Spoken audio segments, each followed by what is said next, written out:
The fluorescent lights of Walter Reed National Military Medical Center hummed with their familiar, sterile drone at 00 hours.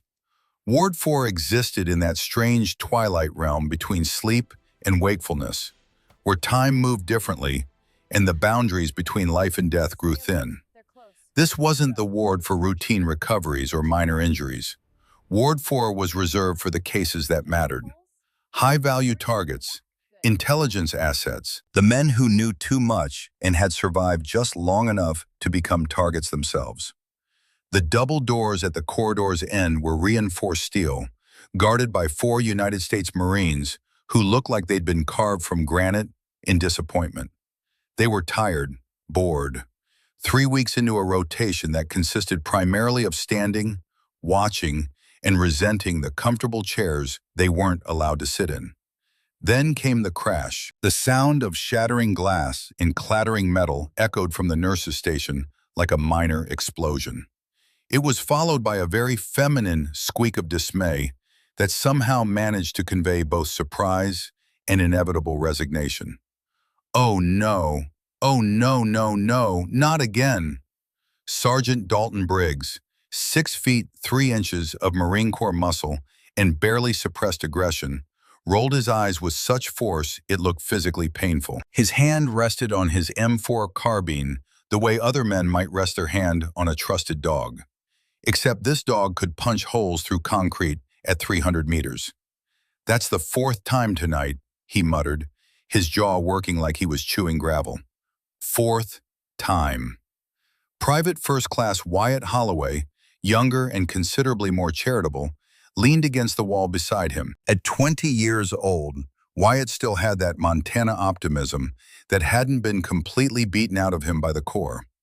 He tilted his head toward the commotion, a slight smile playing at the corner of his mouth. "Give her a break, Sarge. Night shift's rough on everybody." "Rough? You know what's rough, Holloway? Rough is Fallujah. Rough is Helmand Province. Rough is not being able to carry a damn tray without destroying hospital property." Down the hallway, illuminated by the harsh overhead lights that made everything look slightly apocalyptic, a young woman scrambled on the polished linoleum floor. She wore scrubs 2 sizes too large, making her look like a child playing dress-up in her parents' clothes. Her brown hair had escaped from what was supposed to be a professional bun, now resembling something a bird might consider building a nest in. Thus, thick frame glasses sat askew on her nose as she frantically gathered the pieces of what had once been a medication tray. Her name tag read, M. Keller, R.N. To the Marines, she was simply Butterfingers. Corporal Sloan Mercer, the only woman among the guards and someone who took her role with deadly seriousness, watched the chaos with narrowed eyes. At 28, Sloan had fought tooth and nail for every ounce of respect in a male-dominated field. She had exactly 0 patience for women who reinforced negative stereotypes. "This is a high-security medical facility," Sloan said, her voice carrying the kind of frost that could give frostbite to polar bears. "We're protecting a general who holds classified intelligence that could compromise national security. And our nursing staff consists of someone who can't walk 10 feet without creating a disaster zone." Briggs grunted his agreement. "Command said we'd get the best. We got her instead." Meredith Keller finally managed to gather the broken vials and shattered glass into a pile. She stood up too quickly, banged her hip against the medication cart, and let out a small yelp of pain. Her face flushed red with embarrassment. "I'm so sorry," she called out to no one in particular, her voice carrying that nervous edge of someone who'd been apologizing for their existence their entire life. "The wheel caught. I'll clean this up right away. Don't come over here. It's glass everywhere. Very sharp. I'll handle it." Lance Corporal Garrett Finch, stationed near the stairwell, shook his head. "How does someone that clumsy even graduate nursing school?" "Probably the same way they're letting women into combat roles," Briggs muttered. "Lowered standards." Wyatt frowned. "That's not fair, Sarge." "You know what's not fair, Holloway? Me standing here for 12 hours guarding a comatose general while Butterfingers over there practices her audition for America's funniest home videos. What none of them saw, what they couldn't see, was the microscopic adjustment Meredith made as she bent to retrieve the glass. Her left hand, supposedly fumbling for a shard near the base of the nurse's station, actually pressed a small pressure sensor into place beneath the desk's lip. The device was no larger than a button cell battery. It would monitor foot traffic and detect any unusual weight distribution that might indicate someone trying to breach the ward. Her right hand, reaching for the dustpan, briefly made contact with the underside of the desk, where she'd previously secured a polymer blade. Still there, still accessible. 3 seconds to acquire if needed. And when she stood up, banging her hip in what appeared to be trademark clumsiness, she was actually checking the blind spot of the hallway's security camera. Still present, still viable for approach from the eastern corridor. Meredith dumped the glass into the sharps container, took a breath that looked like someone steeling themselves against further humiliation, and walked toward the Marine Guards. She carried a clipboard pressed against her chest like a shield, her head down, avoiding eye contact with Sergeant Briggs, who frankly terrified her, or appeared to. "Vital check for General Webb," she mumbled, her voice barely above a whisper. Briggs stepped directly into her path. At his full height, he towered over her by more than a foot. He looked down at her the way someone might examine an interesting but ultimately disappointing insect. "You sure you can handle a thermometer without accidentally performing an exorcism, Keller?" Meredith flinched. The flinch was perfect. The flinch had taken 3 weeks of practice to get exactly right. Just enough fear, just enough submission, just enough helplessness to make these warriors dismiss her as completely beneath their notice. "I'm qualified, Sergeant," she said softly. "Please, I need to do my job." Wyatt moved his hand in a small gesture. "Let her through, Sarge." Briggs held his position for another 3 seconds, just long enough to establish dominance, then stepped aside with exaggerated slowness. "All yours, Nightingale. Try not to kill him with your bedside manner." Meredith squeezed past, her shoulder brushing against Briggs's tactical vest. As she passed, her eyes flickered, so fast no one caught it, to the placement of his spare magazines, the tension of his rifle sling, the location of his sidearm's holster release. 3.2 seconds to disarm him, if necessary. Acceptable parameters. The door to General Webb's room whispered shut behind her, sealing her into the darkness broken only by the soft green glow of medical monitors. The steady beep of the heart monitor provided a rhythmic soundtrack to the room's heavy silence. And just like that, the nervous nurse vanished. Meredith's posture straightened instantly. The shuffle became a predator's glide. She moved to the window first, standard protocol, and peered through the blinds with eyes that were suddenly cold, calculating, and dangerously alert. She scanned the parking lot below, cataloging vehicles, identifying sightlines, checking for thermal signatures that might indicate concealed positions. Clear. She turned to the bed. Webb's vitals remained stable on the monitor, pulse steady, blood pressure normal. The man who'd shaped foreign policy for 3 administrations now lay vulnerable, his survival dependent on the disguise holding for just a few more hours. She didn't check his chart. She didn't need to. Instead, she walked to the bathroom, knelt beside the sink, and verified that the polymer Glock 19 she'd secured there 3 days ago remained in place. Taped beneath the U-bend, wrapped in plastic, invisible to metal detectors and cursory searches. Still there, still loaded. Chambered round 14+1.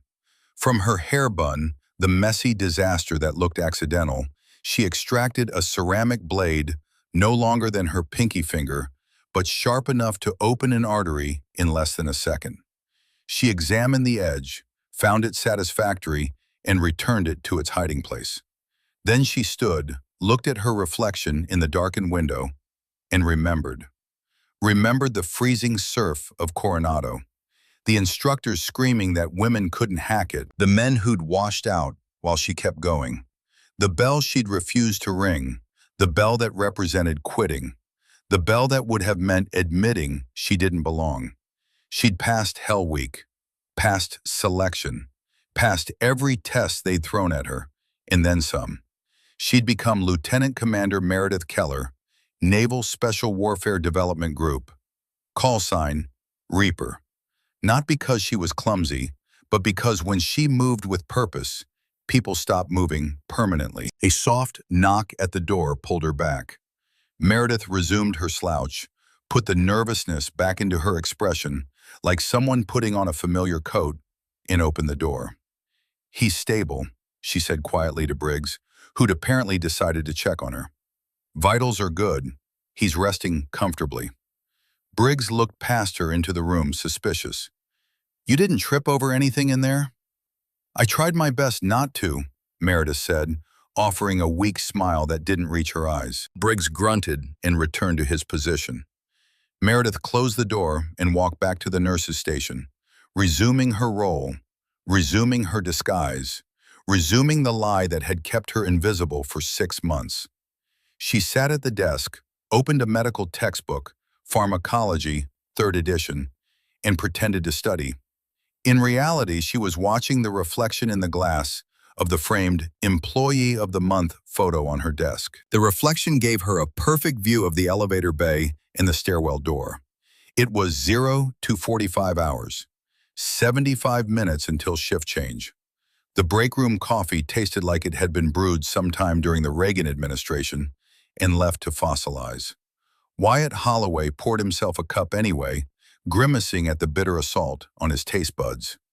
"Jesus, this could strip paint." "That's because Keller made it," Sloane said from the corner, where she was field stripping her M4 with a kind of methodical precision that suggested she found the task meditative.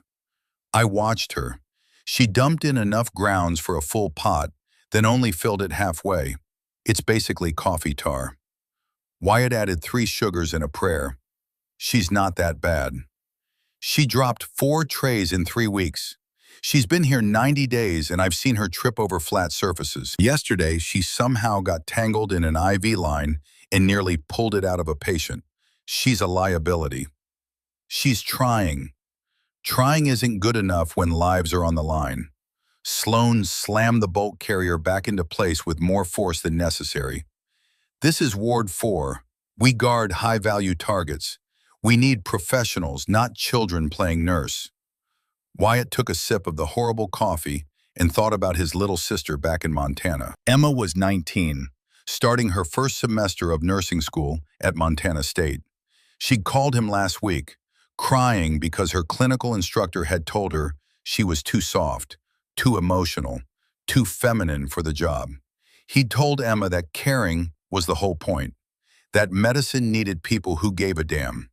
Looking at Meredith Keller stumbling through her shifts, constantly apologizing, constantly afraid of making mistakes, he saw Emma. Saw someone trying their hardest in a world that seemed determined to break them. "She reminds me of my sister," Wyatt said quietly. Sloane's expression softened, but only slightly. "Your sister Emma? The one applying to nursing programs?" "Yeah, she's starting this fall. Wants to work in a military hospital someday, just like Keller." He stared into his coffee. "Emma's tough as nails, but people underestimate her because she's small and quiet. I just think maybe Keller's the same way. Maybe she's tougher than she looks. Or maybe she's exactly as incompetent as she appears," Sloane countered. "Not everyone is secretly strong, Holloway. Some people are just weak." Before Wyatt could respond, the break room door opened, and Meredith herself appeared, looking startled to find it occupied. "Oh, sorry, I didn't mean to interrupt. I'll come back later." She started to retreat. "Wait," Wyatt said. "Coffee?" Meredith hesitated like someone expecting a trap. I already made a pot at the nurse's station." "That poison? I'm talking about actual human coffee." Wyatt grabbed a clean mug and poured from a different pot, one that Sloane had brewed earlier and was actually drinkable. "Here, consider it a peace offering for Sergeant Briggs being, well, Briggs." Meredith took the mug carefully, like it might bite her. "Thank you, Private Holloway. That's very kind. Call me Wyatt, at least when Briggs isn't around to hear it." A small smile flickered across Meredith's face. It transformed her features, made her look less like a terrified child and more like an actual person. "Okay, Wyatt, and thank you, really." She took a sip, and genuine relief crossed her expression. "Oh, wow, this is so much better than mine." "That's because you made yours with approximately 200% more coffee grounds than necessary," Sloane observed dryly. "I did?" Meredith looked genuinely distressed. "Oh no, I'm so sorry. I thought the scoop was. I must have read the measurements wrong. I'm always doing that. My instructor used to say I couldn't follow a recipe if my life depended on it." Sloane's expression remained skeptical, but she didn't press the issue. Instead, she returned to reassembling her rifle. Wyatt gestured to the empty chair. "You can sit, you know. Take a break." "I shouldn't. I need to check on General Webb again in 20 minutes, and I still need to prep the morning medication rounds, and 5 minutes won't kill anyone," Wyatt insisted. "Besides, you look exhausted." Meredith did look exhausted. Dark circles under her eyes suggested multiple nights of poor sleep. Her hands had that slight tremor that came from too much caffeine and too little rest. She sat, perching on the edge of the chair like a bird ready to take flight at the first sign of danger. "So," Wyatt said, trying to make conversation, "where are you from, Nurse Keller?" "Ohio, small town outside Cleveland. You wouldn't have heard of it." "Try me. I'm from a town in Montana with a population of 300. I know small. Ravenswood, about 1,000 people. My mom still lives there." Meredith wrapped both hands around the coffee mug like she was trying to absorb its warmth. "She's a librarian, has been for 30 years. "Any siblings?" "No, just me. My dad died when I was very young, so it was always just mom and me." Something flickered in her expression, pain, old and familiar. "She wanted me to stay in Ravenswood, get married, have kids, live a normal life, but I wanted to serve, wanted to do something that mattered." "Nursing matters," Wyatt said firmly. "Does it? I mean, look at me. I can barely make it through a shift without breaking something." She laughed, but it was a hollow sound. "Sergeant Briggs is right. I don't belong here."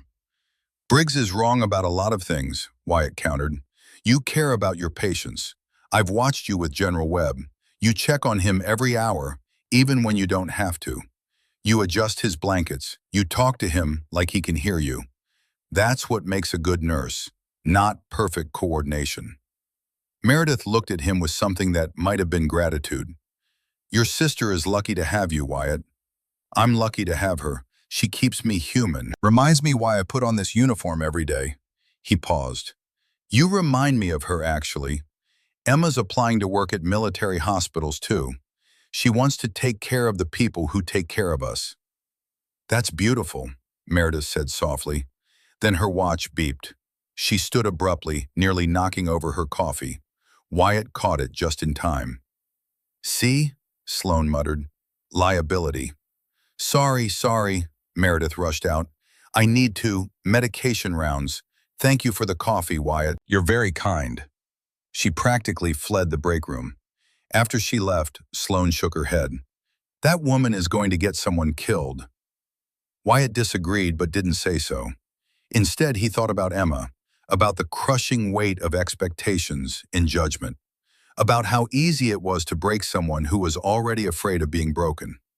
What Wyatt didn't know, what he couldn't know, was that the nervous, apologetic woman who just left wasn't afraid at all. She was counting, cataloging, preparing, because Meredith Keller had just confirmed three critical pieces of intelligence. 1. Wyatt Holloway was empathetic, protective, and would instinctively defend vulnerable people. That made him predictable, useful. 2. Sloane Mercer was competent, professional, and would follow protocol over emotion. Also predictable, also useful. 3. The break room had a secondary exit through the supply closet that led to the service corridor, an exit that wasn't marked on the official floor plans. Insurance. Always have insurance. Meredith returned to the nurse's station, sat down, and opened her textbook again. In the reflection of the glass frame, she watched the elevator indicators. 0, 3, 1, 2 hours. 33 minutes until shift change. Outside in the parking lot, a laundry service van pulled up to the delivery bay. The logo on the side read, "Crystal Clear Linens, serving Maryland since 1998. Meredith's eyes narrowed. Crystal Clear Linens had gone out of business in 2019. She reached under the desk, fingers finding the small encrypted radio unit she'd secured there. A single press, ... Morse code for the number 7. Miles away in a secure operations center, an analyst noted the signal. Reaper reports suspicious activity, possible early breach. The operations commander, a woman who'd spent 30 years in naval intelligence, picked up her phone. How early? 90 minutes ahead of predicted timeline. QRF status? 23 minutes out. The commander closed her eyes, made a decision that would either save lives or end careers. Tell Reaper to hold position, maintain cover. We're moving up the timetable. Yes, ma'am. Back in Ward 4, Meredith received the return signal. 3 dots. Acknowledged. Hold position. She closed the textbook and stood, stretching in a way that looked casual, but actually positioned her body at a 45-degree angle to the elevator. The optimal position to observe the doors while maintaining the appearance of inacuity. Then she walked to the supply closet and began sorting bandages with the focused intensity of someone who'd never sorted bandages in their life. Sergeant Briggs watched her from his position at the main doors. What's she doing now? Being weird, Sloan said. As usual. I give her 2 more weeks before she washes out or has a nervous breakdown. What Sergeant Briggs didn't know, what none of them knew, was that every stumble, every fumble, every apologetic smile had been a carefully crafted element of an elaborate disguise. And that disguise was about to pay the deadliest dividends. Because in the parking lot below, 12 men in coveralls were unloading equipment from the laundry van. Equipment that had nothing to do with laundry and everything to do with death. They moved with military precision, checking weapons, synchronizing watches, reviewing floor plans on tablets that would be wiped and destroyed in 17 minutes. Their target, General Marcus Webb. Their obstacle, 4 Marines in standard hospital security. Their intelligence, complete floor plans, guard rotations, response times, and exact location of the high-value target. What their intelligence didn't include, what their intelligence couldn't include, was the clumsy nurse on the 4th floor. The woman who dropped things. The woman who apologized. The woman who'd been invisible for 6 months. The woman whose real name was Reaper. And tonight, they were going to learn exactly how she'd earned that name. The clock on the wall ticked towards 0330. The lights flickered once, twice, and then, with a sound like the world taking a breath before screaming, they died completely. Ward 4 plunged into darkness, and everything changed. The darkness was absolute for exactly 3 seconds. Then the emergency lighting kicked in, bathing Ward 4 in a hellish red glow that made everything look like a scene from a nightmare.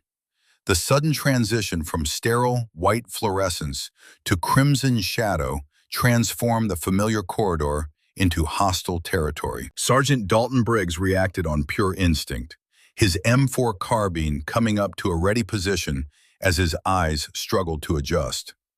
Power surge! Wyatt Holloway reached for his radio, fingers finding the transmit button. Base ops, this is post 4. We've lost primary power. Over. Static. White noise hissing like a dying snake. Base ops, this is post 4. Radio check. Over. Nothing. The communication channel that had been crystal clear 30 seconds ago now carried nothing but the sound of dead air. Briggs! Wyatt's voice carried an edge of alarm that combat veterans recognize instantly. Comms are down. I know. Briggs's weapons swept the corridor, his movements economical and precise. Years of training took over, muscle memory overriding the confusion. Mercer, check the stairwell. Finch, get on the hardline emergency phone. Holloway, defensive position on me. Sloane Mercer moved immediately, her boots silent on the polished floor despite her speed. She reached the stairwell door, tested the handle, unlocked, and pulled it open just enough to peer through the gap. The stairwell was dark, completely dark. The emergency lighting hadn't reached there, which meant either the backup generators were failing sequentially or someone had deliberately disabled them. "Stairwell is black," she reported. "No lights, no movement visible." From somewhere below them, distant but distinct, came three sounds in rapid succession. Thump, thump, thump. Suppressed gunfire. The kind of sound that professional operators make when they don't want to wake the neighbors while they're killing people. Briggs's jaw tightened. "That's contact. Floor below us. We're under attack." The elevator dinged. Every weapon in the corridor swung toward the sound. 4 Marines, 4 rifles, all pointing at the brushed steel doors as they slid open with mechanical indifference to the tension. The elevator car was empty. "Clear!" Finch shouted, his voice tight. "No," a quiet voice said from the nurse's station. "It's not." Meredith Keller stood behind her desk, and for the first time since any of them had met her, she wasn't moving like someone perpetually terrified of their own shadow. She stood perfectly still, her eyes locked on the elevator's ceiling access panel. "The ceiling," she said, her voice carrying a strange authority that none of them had heard before. "Check the—" A small cylindrical object dropped to the open panel, clattering onto the elevator floor. Flashbang grenade. Meredith's eyes squeezed shut, and her hands flew to her ears a full second before the device detonated. The others had no such warning.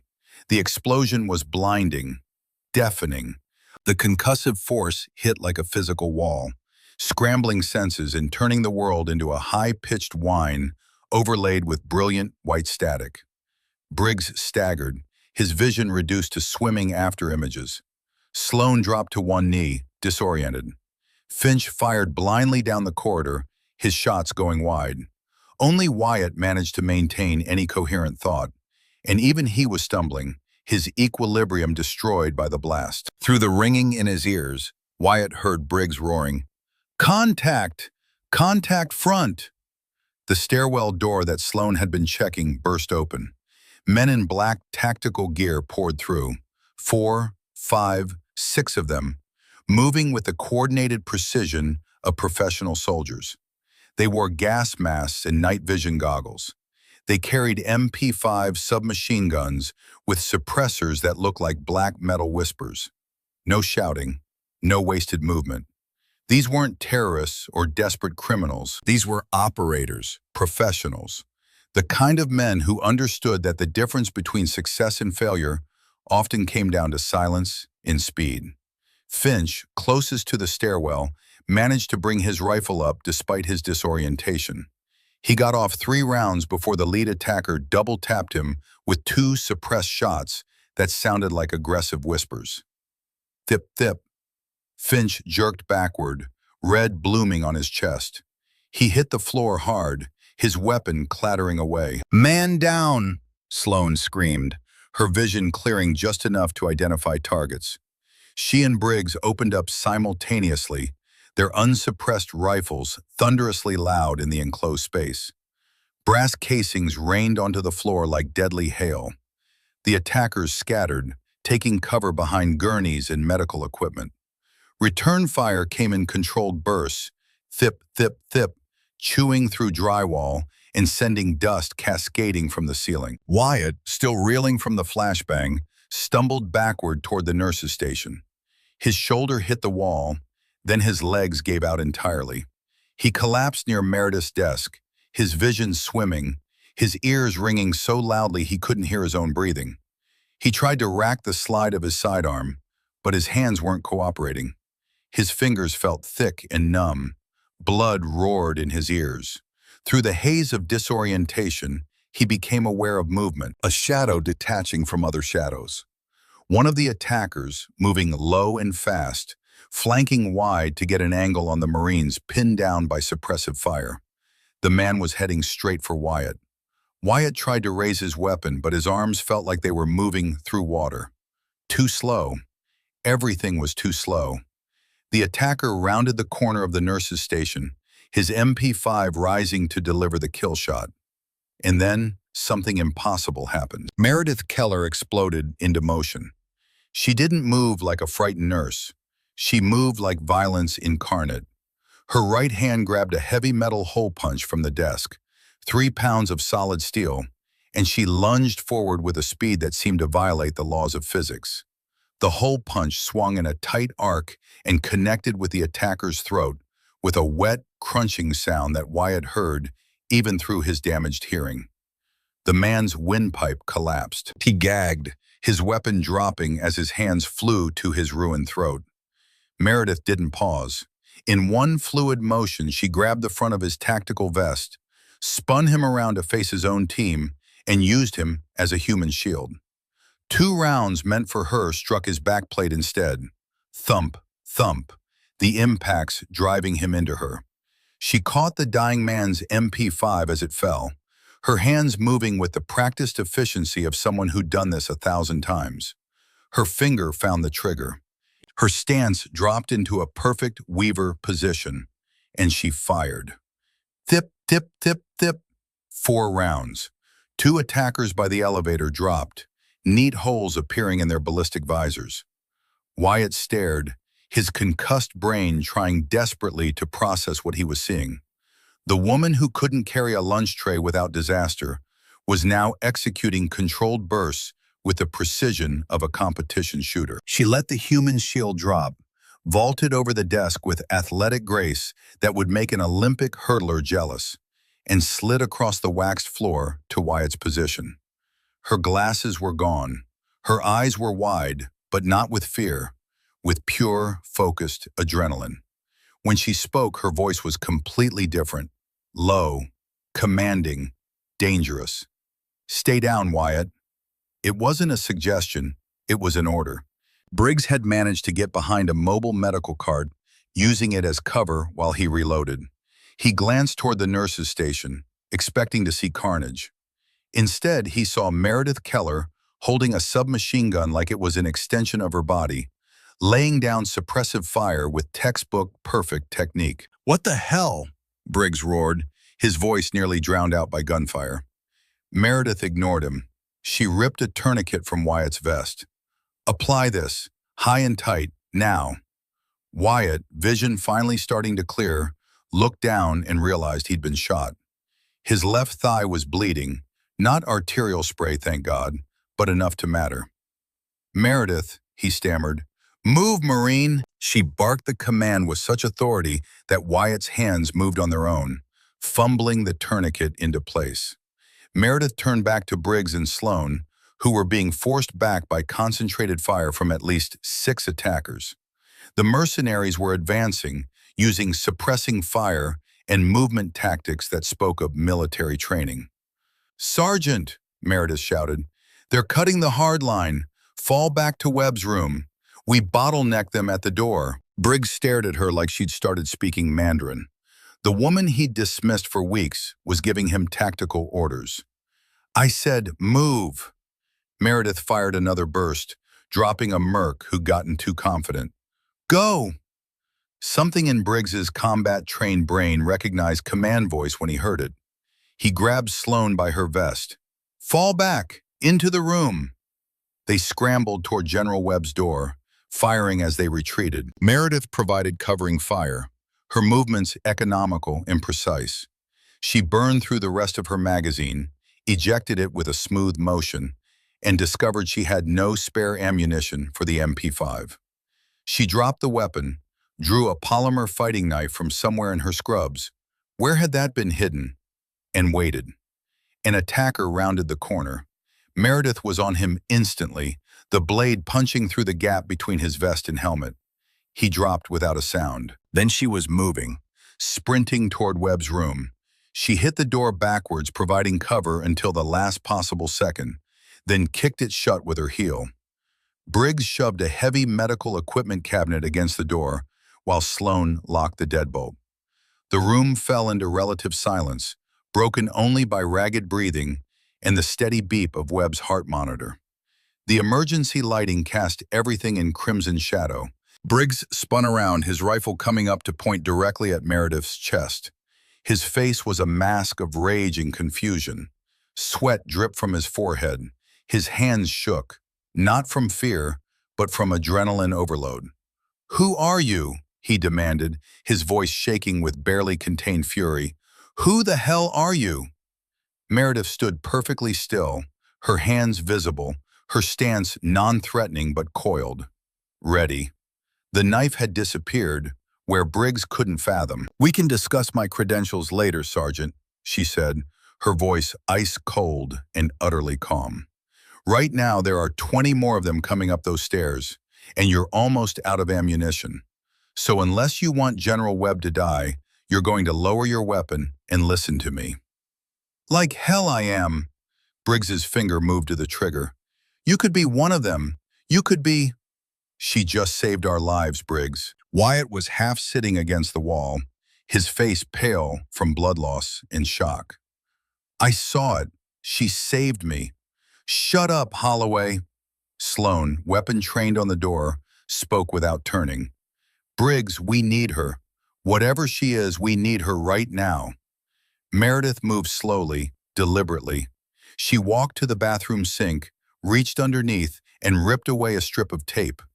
She pulled out a polymer Glock 19, checked the chamber, and handed it grip first to Sloane. "Cover the window," she ordered.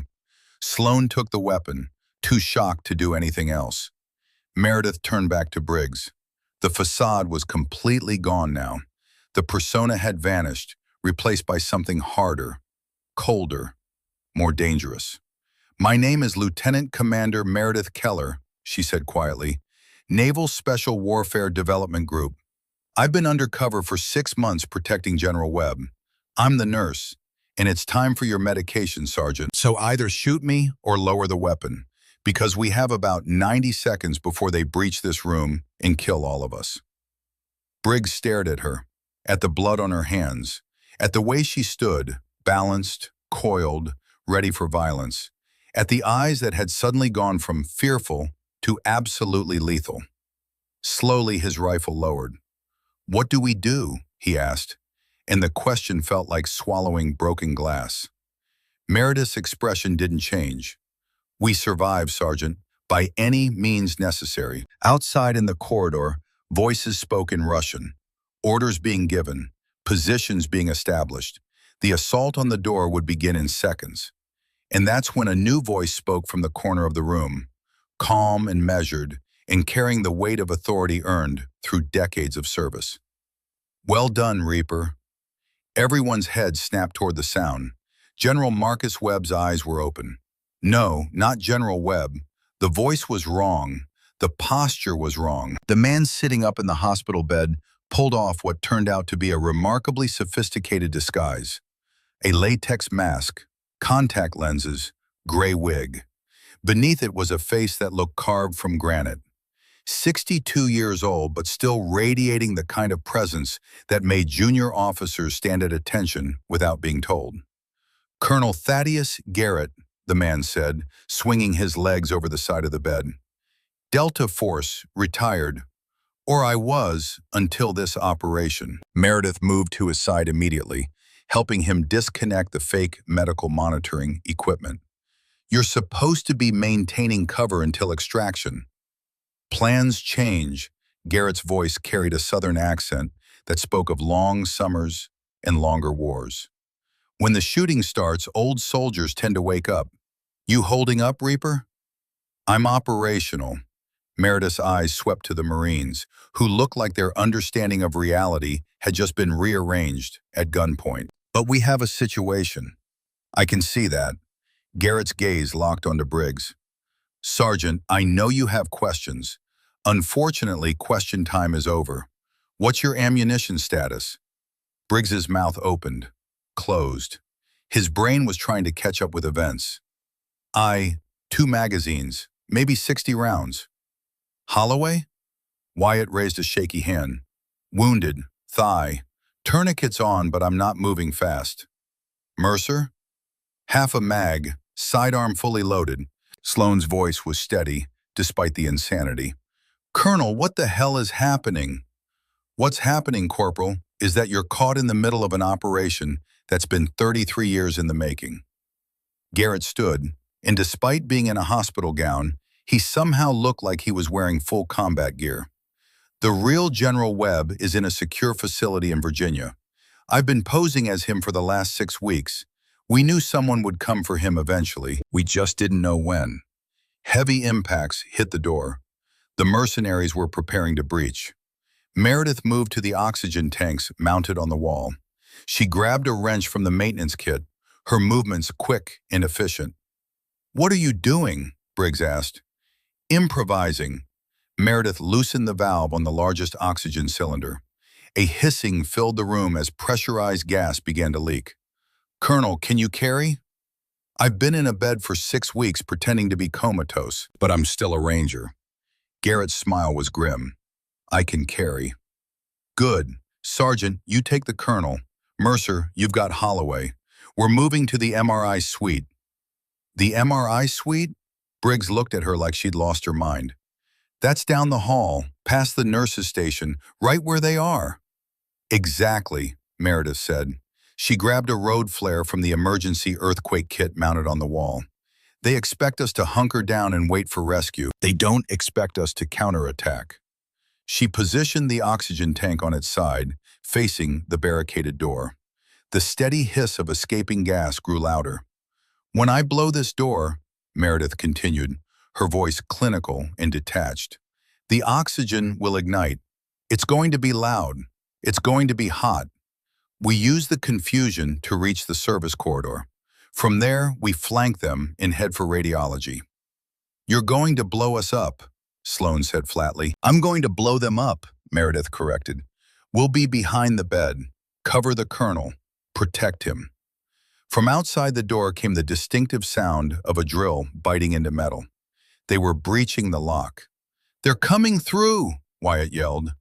"Wait for it," Meredith said, the flare in her hand. She struck it against the rough side of the wall. It sparked, then caught, blazing with brilliant red phosphorescence. The door handle jiggled. The drill whined through the final centimeter of lock mechanism. "Now!" Meredith threw the flare toward the leaking oxygen tank and dove behind the overturned hospital bed where the others had taken cover.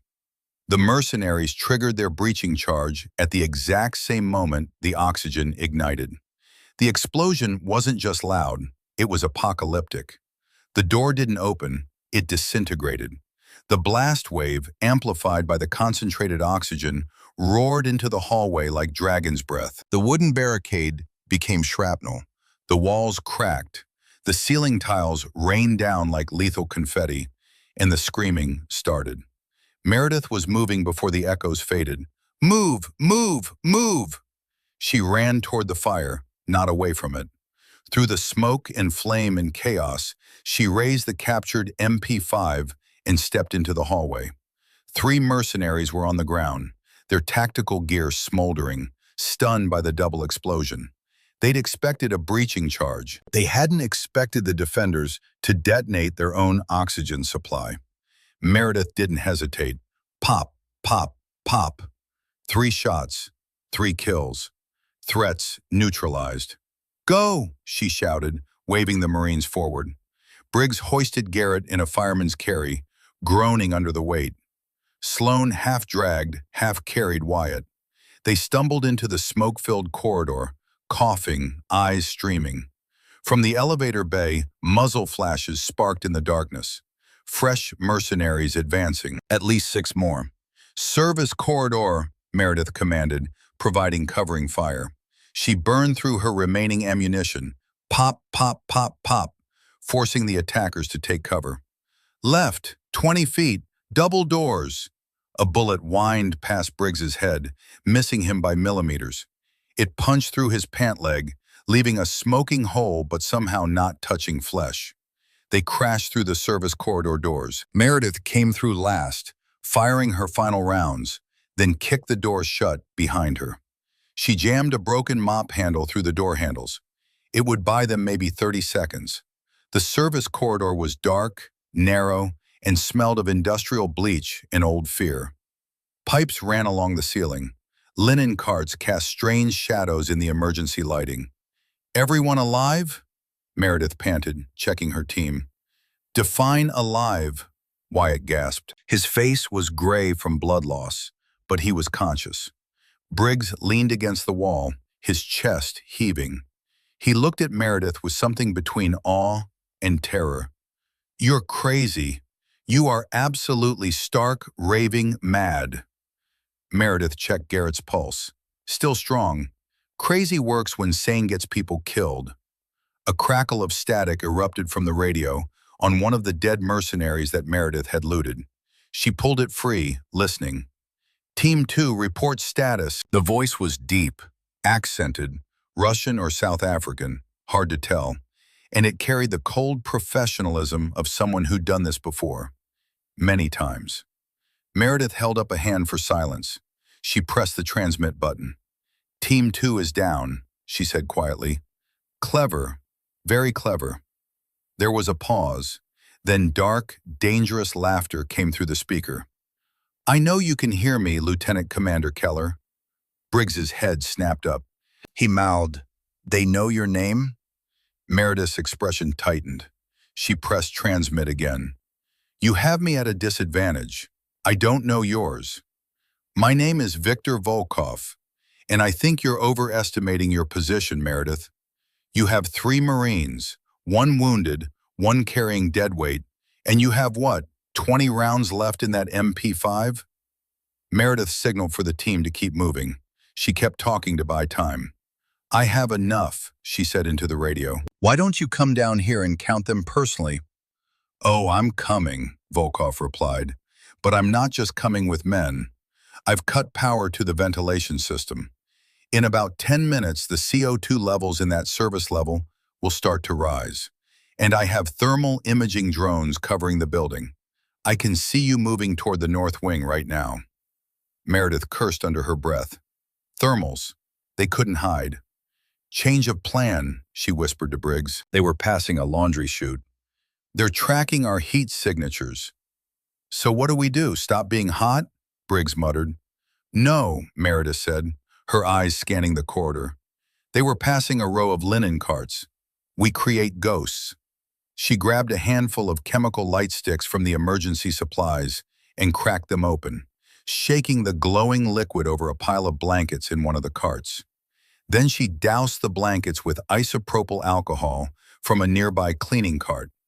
"Heat bloom," she explained. "We make decoys." She lit the pile with a sparking emergency lighter. The alcohol-soaked blankets whooshed into flame. The chemical lights created an eerie, green-tinged fire that would burn hot enough to confuse thermal sensors. She kicked the cart, sending it rolling down the adjacent corridor toward the mess hall.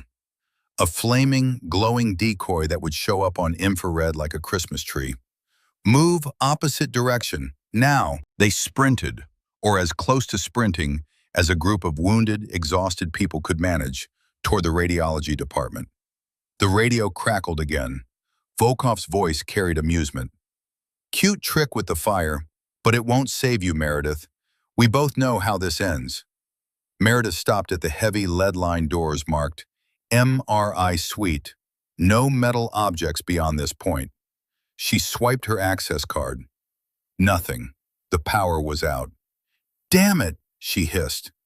"Stand back," Briggs said. He lowered Garrett to the ground, raised his leg, and delivered a massive mule kick directly to the door handle. The wood splintered. He kicked again. The door flew open. "Get inside," Meredith ordered. They stumbled into the MRI suite. In the center of the room sat the massive machine, a giant white tunnel of superconducting magnets in electromagnetic fields. Meredith helped settle Wyatt onto a gurney.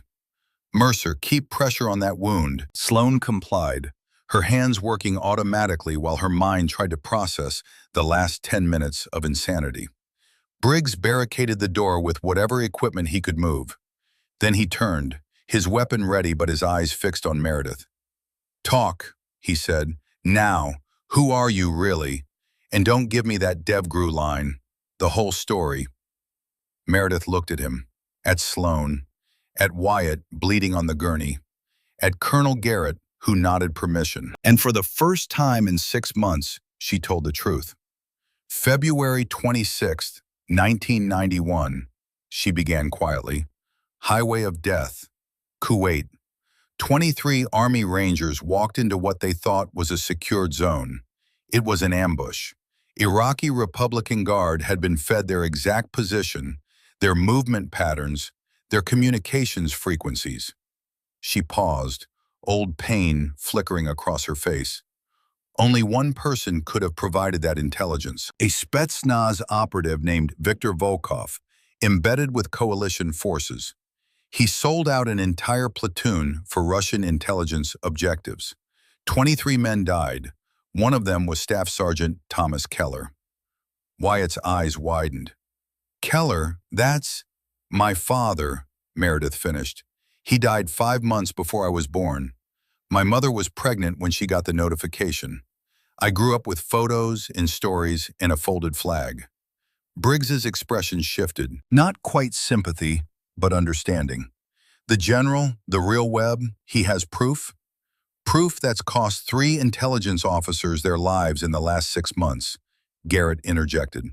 "Volkov has been hunting for those files for 3 decades. He finally tracked them to Webb. So we set a trap, used me as bait, Meredith as insurance." "Insurance?" Sloan looked at Meredith with new eyes. "You've been undercover for 6 months playing a clumsy nurse just to catch one man?" "Not just one man," Meredith corrected. "Volkov runs a private military corporation called the Syndicate. They're mercenaries, yes, but they're also intelligence brokers. They sell secrets to the highest bidder. If we don't stop them here, dozens of operations get compromised. Hundreds of operatives get exposed." The radio crackled one more time. "Touching story, Meredith, but it changes nothing. You're trapped. I'm coming for you. And this time, I'll finish what I started with your father." Meredith's hand trembled, just for a second, as memory crashed over her. Not a memory she had, but one she'd constructed from stories. Her father, dying in the desert, alone, betrayed. Garrett's hand touched her shoulder. "Focus, Reaper. He wants you rattled." Meredith took a breath, released it. When she looked up, her eyes were clear and cold. "He just made a mistake, Colonel," she said quietly. "Now it's personal." She walked to the MRI control panel. Despite the power outage, a small battery indicator blinked red. The backup system for the magnet's cooling system, still running. She put her ear to the massive machine, a faint, high-pitched whine. "The magnet's still live," she said, a grim smile touching her lips. "The field is active." Briggs frowned. "So what? We can't bring our guns near it. Neither can they." "Exactly," Meredith said, "but they don't know that we know. And that, Sergeant, is how we win." She turned to face her unlikely team. 3 Marines who'd spent weeks mocking her, and a Delta Force legend who'd taught her everything she knew. "We're going to turn this medical machine into a weapon," she said, "and we're going to make Volkov regret ever hearing my father's name." Outside, footsteps approached. Heavy boots, many of them. Volkov was coming, and Meredith was ready. They'd reached the suite through sheer momentum and covering fire. Briggs had kicked the damaged door open, while Meredith provided suppressive bursts from her looted MP5. The lead-lined walls had bought them precious seconds. Volkov's thermal drones couldn't see through the radiation shielding. Now they had maybe 3 minutes before the breach. 3 minutes to turn a medical imaging machine into a weapon. 3 minutes to prepare for the fight that would end this, one way or another. Meredith's mind raced through the physics. The magnet's superconducting coils were cooled by liquid helium to near absolute zero. Even with main power cut, the backup batteries would maintain the cooling system for another 6 hours. The field was active. The trap was set. All they needed was for Volkov to walk into it. The MRI suite had become a tomb waiting to be sealed. Emergency lighting painted everything in shades of blood and shadow. The massive 3 Tesla magnet sat silent in the center of the room like a slumbering god of physics. Its white cylindrical bore gaping open like a mouth ready to swallow the unwary. Meredith moved with purpose now, all pretense abandoned like a snake shedding dead skin. She checked the backup power indicator on the magnet's control panel. The red LED pulsed steadily. The superconducting coils were still cooled, still active, still generating a magnetic field 30,000 times stronger than Earth's own. "Strip," she commanded, her voice carrying absolute authority. "Everything ferrous metal. Helmets, vests, rifles, belt buckles, spare magazines. All of it goes in the control room behind the shielded wall." Briggs stared at her. "You want us to strip our gear? We're about to be overrun by a dozen armed hostiles, and you want us naked?" "Not naked. Unarmed with firearms, yes. But they won't be armed either." Meredith pointed at the massive warning sign on the wall. "Danger, strong magnetic field. No ferrous metals beyond this point. That magnet will rip a wrench out of your hand from 20 feet away. Imagine what it does to a squad of mercenaries wearing steel-plated body armor and carrying rifles." Understanding dawned in Briggs's eyes. "You want to turn it on while they're in the room." "The field is already on," Meredith corrected. "We just need to position ourselves in the fringe where the pull is manageable, and let them walk into the center where it's irresistible." Colonel Garrett was already removing his hospital gown, revealing the tactical underlayer he'd worn for 6 weeks beneath his disguise. "It's brilliant. Unconventional warfare at its finest. Meredith learned from the best." "You taught me to think like a weapon," Meredith said quietly, meeting his eyes. "Everything is a tool. Environment, psychology, physics, everything. And I've never been prouder, Reaper." Garrett's expression softened for just a moment. "Your father would be too." The moment broke when Sloane spoke up, already pulling off her tactical vest. "If we strip our armor and they shoot from the doorway, we're dead anyway." "They won't," Meredith said with certainty. "Volkov is arrogant. He wants to look me in the eye when he kills me. He'll come in, and when he does, we take him alive." "Alive?" Briggs was removing his vest now, the reality of the plan sinking in. "Why alive?" "Because if he dies, the syndicate survives. We need him for interrogation. We need the complete network." Meredith pulled off her scrub top, revealing a compression shirt beneath. No body armor. She'd been operating naked this whole time, relying purely on not being seen as a threat. "Besides, I have questions for him about February 26th, 1991, and he's going to answer every single one." They worked quickly, helmets and vests piled in the shielded control room, rifles and sidearms placed far from the magnet's bore. The Glock that Meredith had given Sloane earlier was examined carefully. "Polymer frame, but the slide and barrel are steel," Meredith noted. "We'll have to hold them tight in the fringe field or they'll be pulled out of our hands. Only use them as absolute last resort." Wyatt, pale and sweating on the gurney, managed a weak smile. "This is the craziest thing I've ever heard. I love it." "Stay conscious, Montana," Meredith said, checking his tourniquet. "I need you to hold this." She pressed a polymer frame pistol into his hands, one of the few weapons that could function near the magnetic field if held firmly enough. "Anyone gets past us, you shoot them. Can you do that?" "Hoo-yah," Wyatt whispered, marine humor bleeding through despite the blood loss. Meredith positioned herself in front of the MRI bore, feet planted, balanced. She held the Glock down by her thigh, both hands gripping it against the magnetic pull that tugged insistently at the metal components. It was manageable here, 10 feet from the center, like holding a fish that wanted to swim upstream.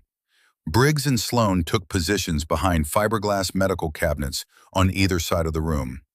Garrett moved to the control panel, ready to boost power if needed. The radio on Meredith's hip crackled one final time. "I'm at your door, Meredith. Last chance to surrender. Come out and I'll make it quick. Stay inside and I'll make it last. Meredith didn't respond. She waited, counting her heartbeats. 62 per minute. Combat calm. The same heart rate she'd maintained during Hell Week when instructors were screaming that she didn't belong, that women couldn't hack it, that she should quit while she still had her dignity. She'd never quit anything in her life. The door exploded inward. Not a subtle breach this time. Volkov had brought shaped charges. The door blew off its hinges and tumbled into the room, smoking and twisted. 8 men poured through the breach in a tactical stack, moving with the fluid coordination of professionals. They wore full combat loadouts, ceramic plates over steel backing, load-bearing vests heavy with ammunition and equipment, rifles with steel receivers and barrels. And leading them was Viktor Volkov. He was 52 years old but looked carved from granite that had been left out in harsh weather for decades. His face was scarred. A white line ran from his left eyebrow to his jaw, the kind of scar that spoke of combat at close range. Gray stubble covered his jaw. His eyes were the cold blue of Arctic ice. He wore the same tactical gear as his men, but he moved differently. Where they were simply competent, he was masterful. Each step placed with precision, each movement economical. This was a man who'd spent 3 decades killing people for money and ideology, and he was very good at both. He stopped just inside the threshold, his AK-74 scanning the room. His eyes found Meredith standing alone, apparently unarmed, looking small and vulnerable in her compression shirt and scrubs. Volkov smiled. It was not a pleasant expression. "Little Meredith," he said, his accent thick but his English perfect. "You look like your father. Same eyes, same determination." He took a step forward. "I remember Thomas Keller. He begged before he died." The lie was calculated, designed to enrage, to make her reckless. Meredith's expression didn't change. Her voice came out flat and cold. "Liar, Rangers don't beg, but you will." Volkov's smile widened. "Spirited, I like that." He gestured to his men. "Clear the room, find the others, kill everyone except her. I want her alive." His team advanced into the room, spreading out in a standard clear and sweep pattern. They were 6 feet in, 8 feet, 10 feet, entering the kill zone. Meredith's foot found the hidden switch she'd prepared earlier, a simple pressure plate rigged to the magnet's emergency power boost, a system designed to briefly increase field strength for diagnostic purposes. She pressed down. The magnet hummed, a deep, resonant sound that you felt in your teeth and bones. The magnetic field, already powerful, surged to maximum strength, and physics took over. The first mercenary's rifle was ripped from his hands with such force that it broke his trigger finger. The AK-74 flew through the air like it had been fired from a cannon, slamming into the MRI bore with a metallic clang that echoed like a church bell. "What the?" The mercenary's words cut off as his body armor yanked him forward. The steel trauma plates in his vest, designed to stop bullets, now became anchors dragging him toward the magnet. He tried to plant his feet, but it was like trying to stop a freight train with willpower. He slammed face first into the machine, his helmet cracking against the plastic housing with brutal force. Chaos erupted. Rifles flew from hands like metal birds migrating home. Body armor plates wrenched forward, pinning men against the magnet. Belt buckles, boot eyelets, knife clips, anything ferromagnetic became a weapon turned against its owner. One mercenary screamed as his steel-toed boots literally pulled him off his feet. He crashed into the MRI bore sideways, his legs trapped, his body bent at an unnatural angle. Another tried to unclip his vest, fingers fumbling with buckles, but the magnetic force was already pulling individual plates through the fabric. They tore free and shot forward, one catching him in the jaw with bone-breaking force. Volkov roared in fury, "Get out! Fall back!" But it was too late. His team was pinned, trapped by their own equipment. The magnet had become a steel trap, and they'd walked directly into it. Volkov himself had reacted faster than his men. The instant he felt the pull, he dropped his rifle and started ripping at his vest closures. His fingers found the quick-release tab, and he tore it free. The vest flew from his body and slammed into the magnet with thunderous force. He stumbled backward, now wearing only his tactical underlayer. His hand went to his belt and came up with a ceramic combat knife, one of the few weapons that wasn't affected by the magnetic field. His eyes locked onto Meredith. "Clever girl. Smart enough to know you'd prepare for metal detectors," Meredith replied. She'd already dropped her Glock. The magnetic pull had become too strong to hold. "Not smart enough to prepare for a 3 Tesla magnet." Volkov circled left. Meredith mirrored him, maintaining distance. Around them, his team writhed and groaned, pinned against the machine or struggling to free themselves from equipment that had become prison bars. "You think this changes anything?" Volkov's voice was conversational, almost friendly. "Your father died alone in the desert, bleeding out from a gut shot. I watched him. I was 21 years old, proving myself to the Bratva. His death was my first payment." "You're lying," Meredith said, but something in her voice wavered. "You were Spetsnaz, not mob." "I was many things. Still am." Volkov lunged, the ceramic blade flashing toward her throat. Meredith moved like water, flowing aside from the strike.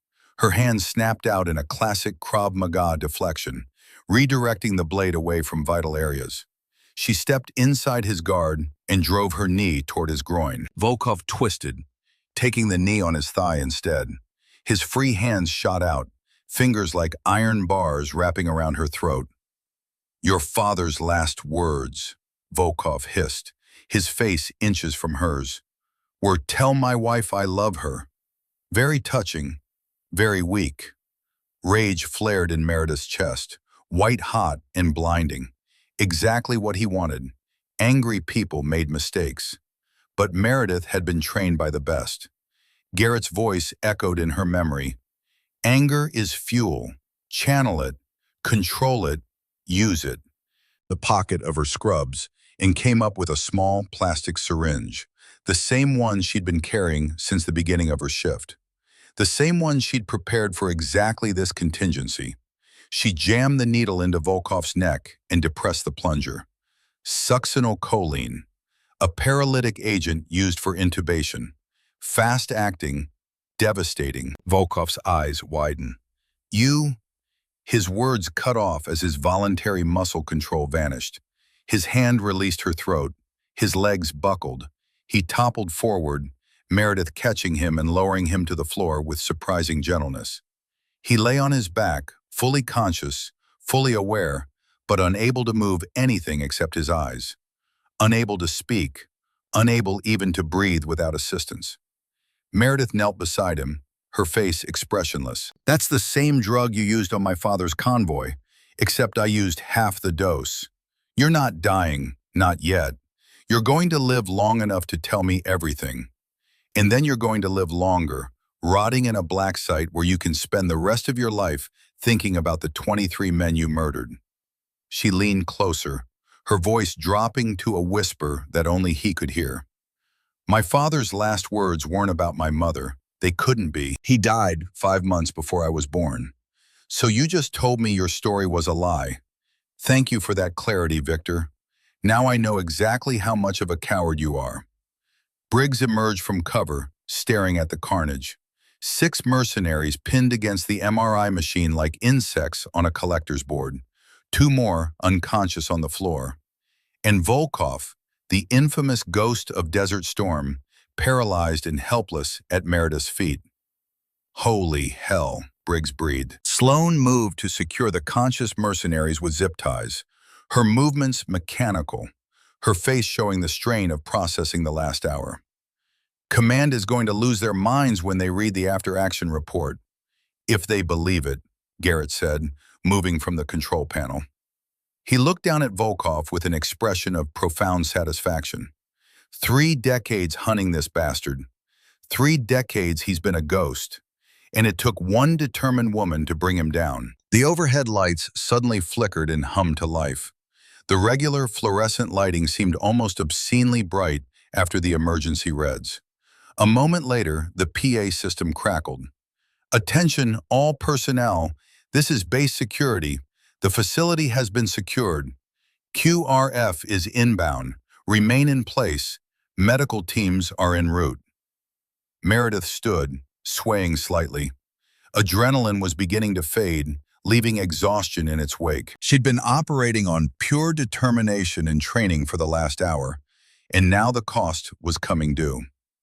"We need to kill the magnet," she said, her voice suddenly sounding very tired, "before someone else walks in here with a belt buckle and gets pulled into the bore."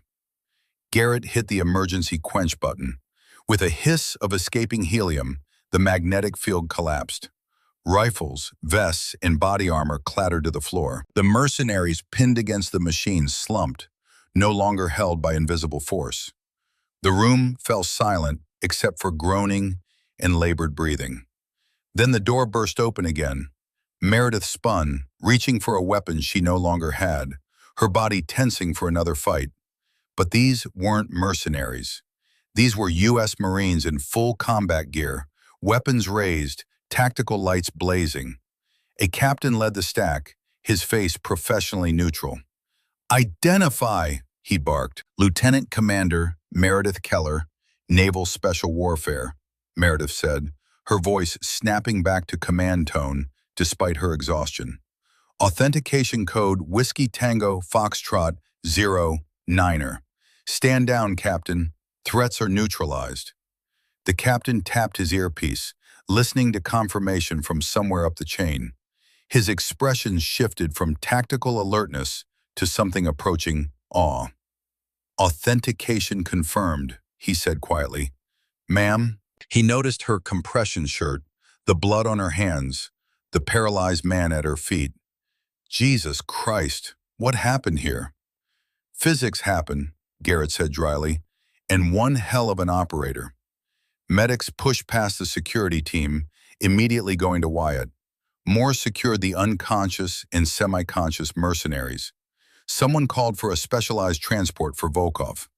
Meredith walked over to where Wyatt lay on the gurney. The young Marine's color was better now that the medics were working on him, establishing an IV line, preparing him for transport. "Hey, Montana," she said softly. "How you holding up?" "Better than my first rodeo," Wyatt managed a weak smile. "That was the most insane thing I've ever been part of. My sister is never going to believe this." "Tell her that heroes come in all shapes," Meredith said. "And sometimes they look like clumsy nurses who can't carry a tray without dropping it." "I'll never doubt a clumsy nurse again," Wyatt promised. Sloane approached, her professional mask finally cracking to show exhaustion and grudging respect. "Commander Keller, I owe you an apology. I judged you, harshly." "You judged the persona I created," Meredith corrected. "That was the point. If you'd trusted me, you would have watched me too closely. The enemy would have noticed. The disguise only worked because it was complete. Still, I should have seen."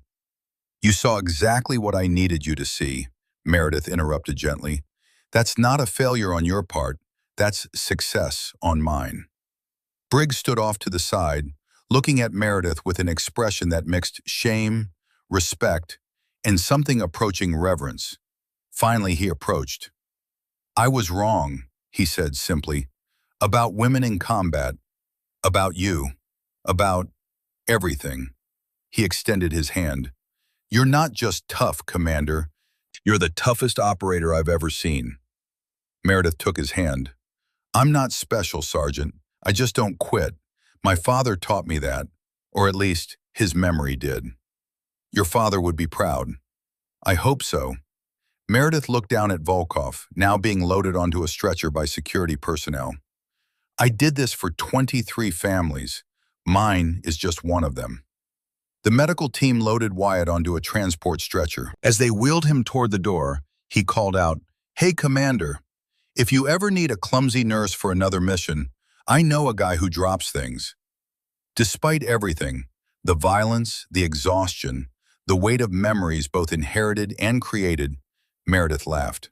It was a genuine sound, warm and human and real. I'll keep that in mind, Private.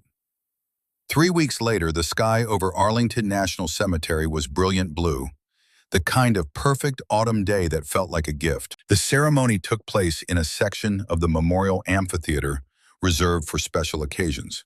General Marcus Webb, the real one, recovered and healthy, stood at a podium before an assembly of Marines, Navy personnel, and several very uncomfortable-looking men in suits who definitely worked for agencies that didn't officially exist. Lieutenant Commander Meredith Keller, General Webb's voice carried across the assembled crowd, for actions above and beyond the call of duty, for exceptional valor in the face of overwhelming odds, and for bringing justice to 23 fallen Rangers and their families, the United States Navy awards you the Navy Cross. He pinned the medal to Meredith's dress-white uniform. She saluted crisply, her eyes straight ahead, but there was moisture gathering at the corners. The general lowered his voice so only she could hear. "Your father would be very proud, Commander." "Thank you, sir," she whispered. General Webb paused, his voice heavy. "And posthumously, the Silver Star is awarded to Lance Corporal Garrett Finch, who gave his life holding the line. His sacrifice bought the seconds that saved this team." A Marine in dress blues accepted the medal on behalf of Finch's family. Meredith closed her eyes briefly. She'd barely known him, just another Marine guard making jokes about her clumsiness. Now he was gone, and she was here. The arbitrary calculus of survival. Silver Stars were awarded to Briggs, Sloan, and Wyatt, who attended in a wheelchair, his legs still healing but his spirits high. After the ceremony, as people dispersed to the reception, Briggs approached Meredith. He looked uncomfortable in his dress blues, like a man more at home in combat gear. "Commander," he said formally, then more quietly, "Meredith, I wanted to say thank you for saving our lives, for showing me that I was wrong about—" "You don't need to keep apologizing," Meredith interrupted gently. "You're a good Marine, Sergeant. You did exactly what I needed you to do. You provided security. You fought when it mattered. You didn't quit. That's all anyone can ask." "Still feels like I should have known," Briggs muttered. "If everyone could spot undercover operators, we'd be very bad at our jobs," Meredith pointed out. "Besides, I'm told you've stopped referring to clumsy nurses as liabilities." "Damn right I have," Briggs said. "Now I assume every clumsy person might secretly be a Tier 1 operator." "That's probably healthy paranoia," Meredith agreed with a small smile. Sloan joined them, walking with Wyatt's wheelchair. The young Marine had refused to miss the ceremony despite doctor's orders to rest. "So what happens now?" Sloan asked. "Where does the famous Reaper go from here?" Meredith looked toward where Colonel Garrett stood talking with other senior officers. He'd officially re-retired after the operation, but everyone knew men like him never truly left the fight. "Wherever I'm needed," Meredith said simply. "There are more Viktor Volkovs in the world, more operations that need someone who can be invisible when necessary." "More chances to play the clumsy nurse?" Wyatt grinned. "Maybe. Or maybe next time I'll be a clumsy janitor or a clumsy accountant. The uniform changes. The mission stays the same." They talked for a while longer, sharing the kind of dark humor that people who've survived combat use to process trauma. Eventually, the reception wound down. People drifted away toward their next assignments, their next missions, their next wars. Meredith found herself standing alone near the tomb of the unknown soldier. The changing of the guard was about to take place, that precise ceremony that happened every hour, regardless of weather or circumstance. Colonel Garrett approached, moving with the quiet dignity of a man who'd seen too much death and chosen to honor it through continued service. "Penny for your thoughts, Reaper," he said. "Just thinking about legacy," Meredith replied. "About what we leave behind.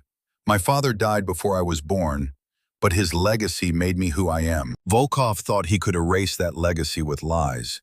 He was wrong. "Thomas Keller's legacy isn't just you," Garrett said. "It's every person who refuses to quit when things get hard. It's every operator who understands that the mission matters more than glory. It's in the Rangers whose names we cleared. That's a legacy worth having. What about your legacy, Colonel? What do you leave behind? Garrett smiled. I leave behind operators like you, students who surpass their teacher. That's all any of us can hope for. They stood in companionable silence, watching the guard change. The precision, the dedication, the unwavering commitment to honoring the fallen. Meredith's phone buzzed. She checked it discreetly. An encrypted message from her handler at DevGru. New assignment, Seattle VA Hospital. Suspected syndicate cell targeting veteran testimony in upcoming tribunal. Undercover role required. Report Monday, 0800. She looked at the message for a long moment, then typed her reply. Acknowledged. What's my cover? The response came immediately. Physical therapist, recent graduate, personality, overly enthusiastic, clumsy with equipment. Meredith almost laughed.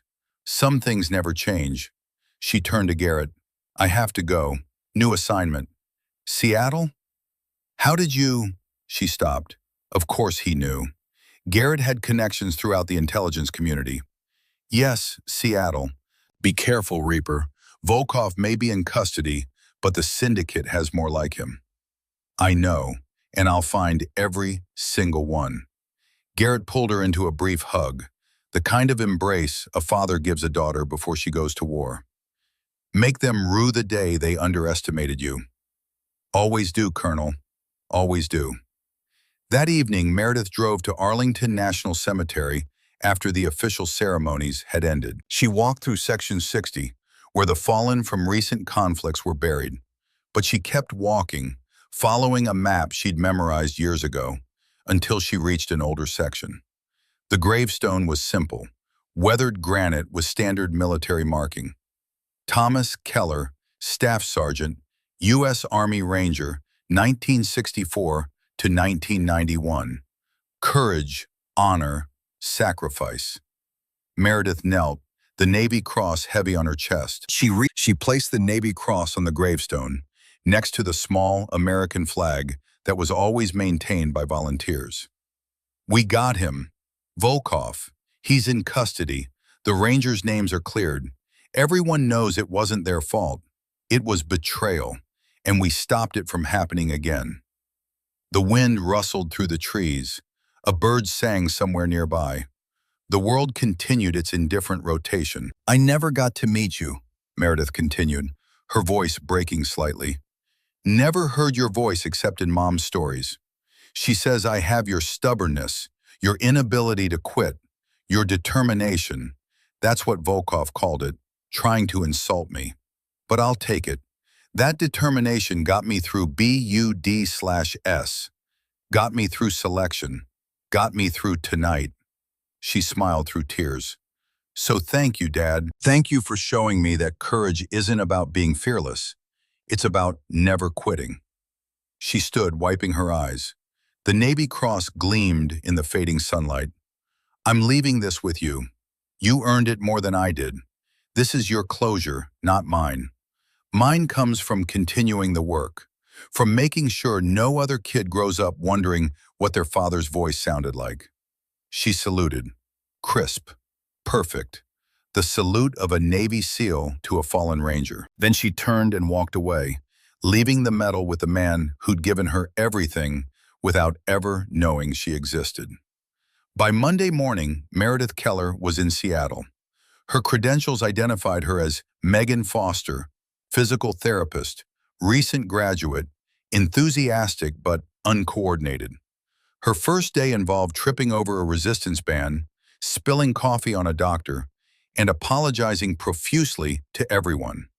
The veteran patients smiled at her mishaps. The hospital staff rolled their eyes at the clumsy new girl.